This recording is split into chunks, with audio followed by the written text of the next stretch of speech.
Hi friends, welcome to Yellow Kitchen. இன்னைக்கு பாத்தீங்கன்னா நம்ம ஒரு ஸ்பெஷல் ஸ்பைசி முறுக்கு. இது நல்ல ஸ்பைசியா நல்ல டேஸ்டா இருக்கும். இது எப்படி செய்யறது? இதுக்கு என்ன தேவைன்னு பாத்தீங்கன்னா அரைக்கிறதுக்கு வந்து பொட்டுக்கடலை வந்து ஒரு 3 டேபிள் ஸ்பூன், பூண்டு வந்து 7 நம்பர், கருவேப்பிலை கொஞ்சோண்டு, காஞ்ச மிளகாய் ஒரு 4 நம்பர். இதை வந்து தண்ணி ஊற்ற வேண்டாம், வெறும் பவுடர் பண்ணி இந்த மாதிரி எடுத்துருங்க நல்லா நைஸாக.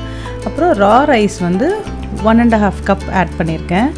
அப்புறம் கடலை மாவு வந்து ஒரு 3 டேபிள் ஸ்பூன், அப்புறம் பெருங்காயம் வந்து ஒரு அரை டீஸ்பூன், சீரகம் வந்து ஒரு அரை டீஸ்பூன், எள்ளு வந்து கருப்பு எள்ளு 1 டீஸ்பூன் ஆட் பண்ணியிருக்கேன். இதை வந்து பார்த்திங்கன்னா இந்த அரைச்ச பவுடரையும் இதோட ஆட் பண்ணிவிடுங்க. இதுக்கு தேவையான அளவு நம்ம உப்பு ஆட் பண்ணிக்கிறோம். உப்பு பார்த்து போட்டுக்கோங்க. இதை எல்லாத்தையுமே ஃபஸ்ட்டு நல்லா மிக்ஸ் பண்ணிவிடுங்க, ஏன்னா உப்பு போட்டுக்கிறனால. அப்புறம் பட்டர் வந்து ஒரு 3 டேபிள் ஸ்பூன். இப்போ இதை நல்லா பிசைஞ்சிடணும். இது பார்த்திங்கன்னா அந்த பட்டரை வந்து நல்லா சாஃப்டாக பிசைஞ்சு மாவு ஃபுல்லாக ஸ்ப்ரெட் பண்ணிவிடுங்க. தண்ணி வந்து ஒரு 300 ml எடுத்திருக்கேன். தண்ணி தெளித்து தான் நான் வந்து இதை வந்து மாவு பிசைகிறேன். இப்போ பார்த்தீங்கன்னா தண்ணி ஃபுல்லாக ஊற்றிடாதீங்க, தெளித்து கொஞ்சம் கொஞ்சமாக நீங்கள் தெளித்து யூஸ் பண்ணிக்கோங்க. ஏன்னா தண்ணி நிறைய ஆயிடுச்சுன்னா நிறைய வாட்டர் ஆகிடும். ஸோ அதனால் கொஞ்சமாக தண்ணி தெளித்து இந்த மாதிரி மாவை பிசைஞ்சு எடுத்துக்கோங்க.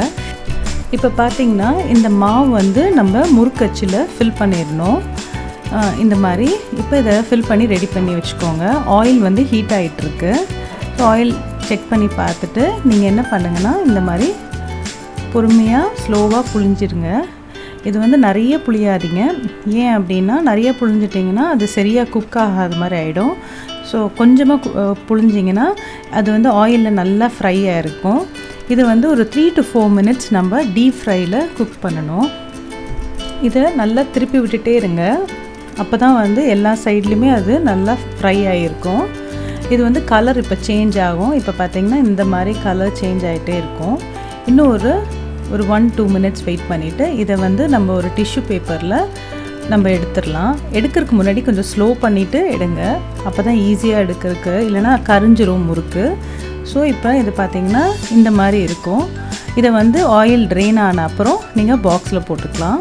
இப்போ இது ரெடி ஆகிடுச்சு. உங்களுக்கு என்னோடய எல்லோ கிச்சன் சேனல் பிடிச்சிருந்தா லைக் பண்ணுங்கள், ஷேர் பண்ணுங்கள், சப்ஸ்கிரைப் பண்ணுங்கள். மறக்காமல் கீழே இருக்க பெல் ஐக்கானை கிளிக் பண்ணுங்கள். தேங்க்யூ.